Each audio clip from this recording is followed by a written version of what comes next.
In a previous video, I showed you unboxing my Moza R3. Unfortunately, the pedals were moving about a bit, so I came up with a solution by using 3 planks of pine.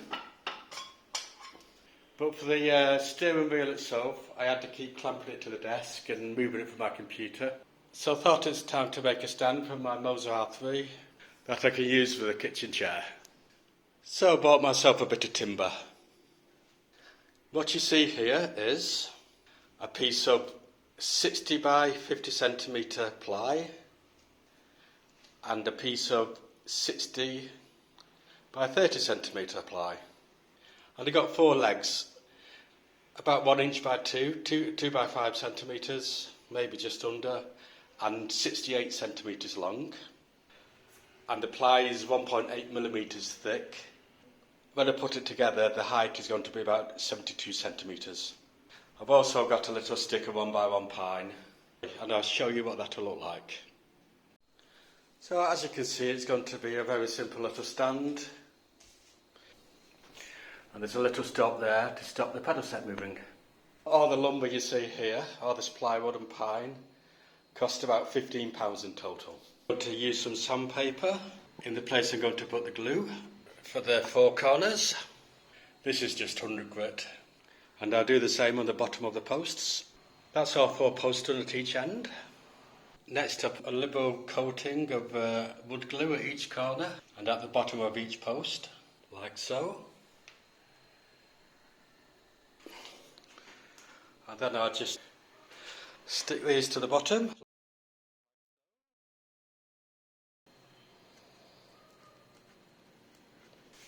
I'll square that up in a second. I'll just put this last one on.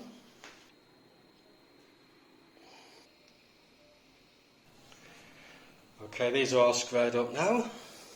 The glue takes about 30 minutes to dry. So I need to put a bit of force onto this glue to make it connect better. I'll simply put the top of it on. So I'll change the direction of the legs a little bit. I've used 3 big bottles of Aquafina to put a bit of downwards force onto the glue.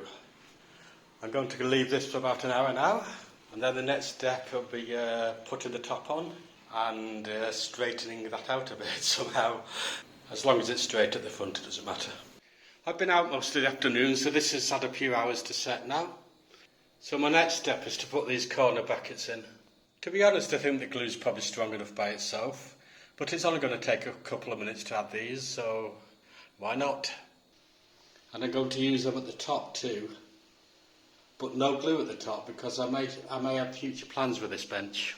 Talk about that later. Looks like it's between drill sizes. I think I use a small one, 3 millimeters.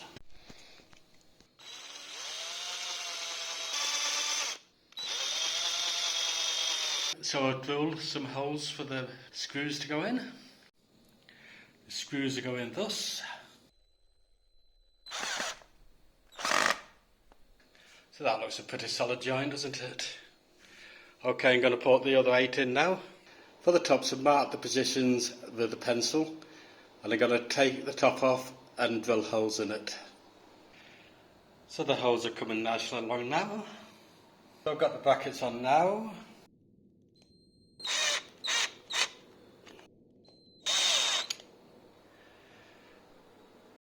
I need to attach the top to the legs.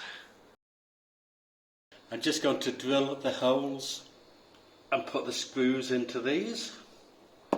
Then the jobs are good in. And that's it. So the next step is to put a stop in for the pedals. So this board is 60 centimetres long, so I'm going to mark it off halfway at 30 centimetres. And I'll do the same on the top. So the 30 centimetres are halfway mark. And now I need to get them into position for me. So I need to get on the chair and line it all up. So using this chair and this angle, I need the pedals to be about here. So I'm going to screw this stick down in the exact position. So I'll leave that for a good hour and then we're pretty much done for today. So that's on. And here's how it's looking. I'm going to sand it down now and then I'm going to give it a lick of paint. The only major problem I'm seeing at the moment is this post here. So that edge is bugging me, so I decided to take it off. Just going to use the saw and chisel. So the chisel seems to be doing a good job of it. That took no time at all. It's a lot straighter now, and I'm just going to file it down a bit now. So that's looking a lot better now. It's a nice sunset tonight. Now that it's cooled down a bit, I'm going to take the desk outside and sand it down. I'm just going to test it all out now before I do the painting. I don't think it looks that bad actually. I could just put some polish on it. I tested it out last night. Everything was fine. But the monitor's a little bit shaky. To try to stop this, I'm going to add support to all of the sides to make it much more sturdy. I have also decided that I like my pedals at a slightly higher angle.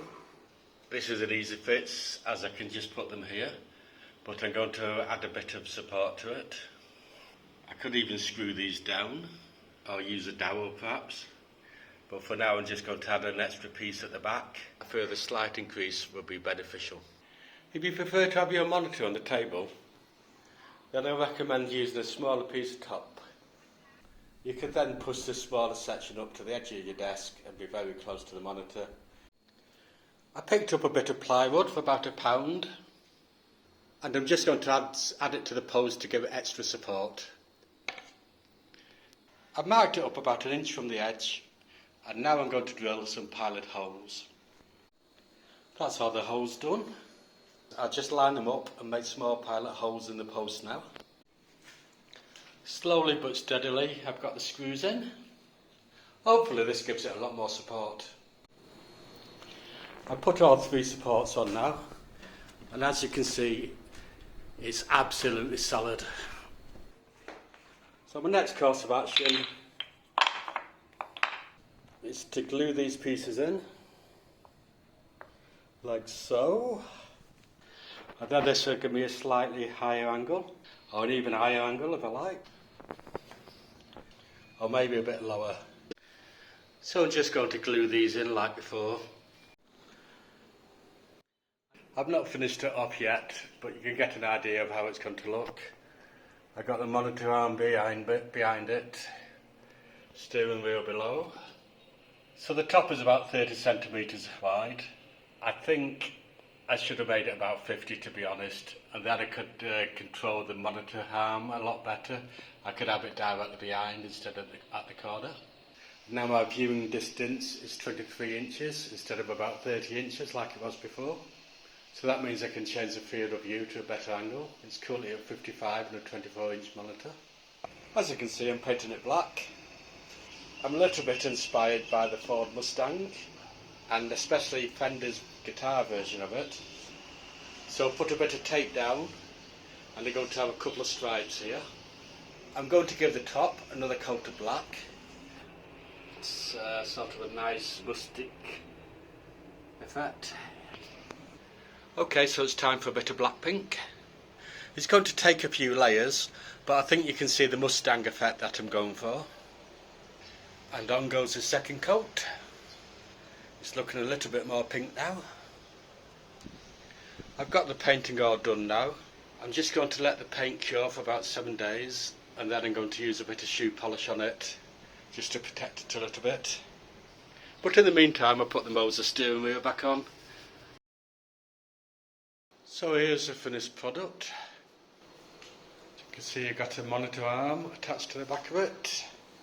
Got the Moza at the front. This is how my pedals stop.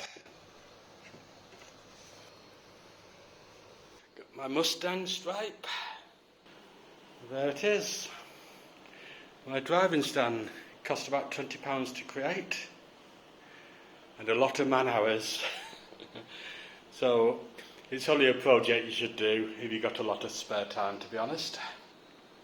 But I'm happy, because it's nice to make something for yourself, isn't it? I've just ordered a spring extension kit from Moza for the brake pedal, and because of that I'm going to need to screw the pedals down to stop them moving. So I just bought a thin piece of ply. This is 35 centimetres by 40 centimetres, and it cost £1. And I shall add this to my setup. The Moza comes with 8mm nuts and bolts for the back and 6mm at the front. So M8s and M6. So M6 is about 1/4 of an inch, M8 is 1/3 of an inch, I suppose. Unfortunately, my piece of board is a little bit too thick for these screws, and the ones at the front, they're not holding very good, they need a nut. So now I need to order some slightly longer M8s and some nuts for the M6s. Back to the drawing board. I could also get a thinner piece of plywood. I got some M6 by 40 and I got some M8 by 30. So the M6 go at the front and the M8 go at the back. As you can see, the M6 are just a little bit short and the M8 could do with being about 1 centimetre shorter. Regardless of anything though, this is now absolutely solid and doesn't move in the slightest. My next job is to line it up correctly and then I'll screw it into place. I'm just screwing these down using 3cm screws. I put 3 at the front and I'm going to have 2 at the back for now. So everything's in place now. It's extremely solid. And now I can fit the Moza performance kit to it. I'm not going to do an unpacking video again. These are all the little bits and bobs. And this is all of the instruction manual. First step, second step, third step, fourth step is putting the screws in. You need to use an Allen key at each side to tighten them up. Next you put the spring and the elastifier, or whatever it's called, together. And then you just slot the ends in. It now takes a lot more force to move this pedal, and hopefully it should make trail making a little bit easier, because I'm very bad at it. So that was very easy, fitting the performance kit. Took about 5 or 10 minutes. I'm probably going to paint the pedal base black. And that's pretty much it. That's my wheel stand for Moza. Thank you for your time, and as ever, likes and subscribes are very much appreciated.